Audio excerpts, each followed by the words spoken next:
سورہ النحل سورہ نمبر 16 پارہ نمبر 14 اور آیت کا نمبر 14۔ بسم اللہ الرحمن الرحیم۔ وَهُوَ الَّذِي سَخَّرَ الْبَحْرَ لِتَأْكُلُوا مِنْهُ لَحْمًا طَرِيًّا وَتَسْتَخْرِجُوا مِنْهُ حِلْيَةً تَلْبِسُونَهَا وَتَرَى الْفُلْكَ مَوَاخِرَ فِيهِ وَلِتَبْتَغُوا مِنْ فَضْلِهِ وَلَعَلَّكُمْ تَشْكُرُونَ۔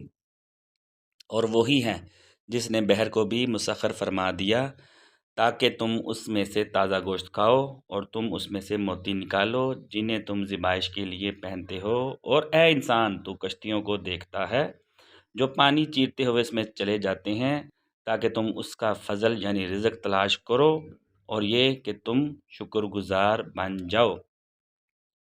And he is the one who has subjected the sea, so from it you may eat tender seafood and extract ornaments to wear, and you see the ships plowing their way through it, so you may seek his bounty and give thanks to him.